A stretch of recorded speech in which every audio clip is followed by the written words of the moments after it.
કડીમાં કોંગ્રેસ ઉમેદવારનો ચૂંટણી પ્રચાર શરૂ। કડી 24 વિધાનસભાની પેટા ચૂંટણીમાં કોંગ્રેસ ઉમેદવાર રમેશભાઈ ચાવડાએ પ્રચાર શરૂ કર્યો। કડી વિધાનસભાના 9 ગામોમાં શરૂ કરેલ પ્રચાર કાર્યમાં ઉમેદવાર રમેશભાઈ ચાવડા, પૂર્વ એમએલએ બળવંતજી ઠાકોર, જિલ્લા પ્રમુખ હસમુખભાઈ ચૌધરી સહિત અન્ય પદાધિકારીઓ અને કાર્યકર્તાઓ કારોના કાફલા સાથે જોડાઈને જનસંપર્ક કર્યા।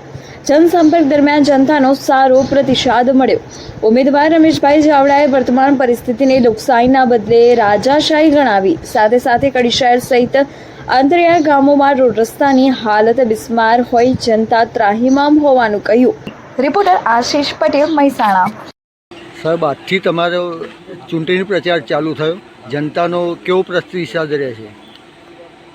આજથી અમારો ચૂંટણી પ્રચાર ચાલુ થયો છે।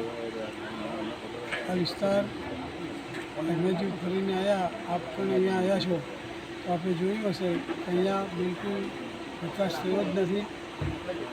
રોડ તો ઠીક છે, પણ અહીંયા જે અંદર જે ગામડાઓના જે રસ્તા છે એમાં તો ક્યાંય સામાન્ય પેલામાં પણ રોડ કે રસ્તાનું કંઈ છે જ નહીં। લોકશાહી જ્યારથી લોકશાહી આવી અને રાજાશાહી જ્યારથી ચાલતી હતી ત્યારે જે પરિસ્થિતિ હતી એ જ પરિસ્થિતિ આજે ગામડામાં આજે જોવા મળે છે। ક્યાંય કોઈ વિકાસ કે નામ કંઈ એનું દેખાતું નથી, વિકાસ છે જ નહીં આ વિસ્તારમાં। હું અહીંયા ચૂંટાઈને આવીશ તો હું અહીંયા બધા ગામડાઓમાં જે રોડ રસ્તા અંદરની સાઈડમાં છે નહીં એ બધા રોડ રસ્તા અહીંયા લોકોની સુખાકારી માટે હું એ લોકો મદદ કરીશ। પ્રચાર કેમ્પેનમાં કોણ કોણ તમારા સ્ટાર પ્રચારક રહેશે? અમારા સ્ટાર પ્રચારકમાં અહીંયા અમારા જયંતભાઈ ઠાકોર છે, જે અત્યારે સાંસદ છે। અમારા રઘુભાઈ દેસાઈ છે, અમારા પ્રભારી છે।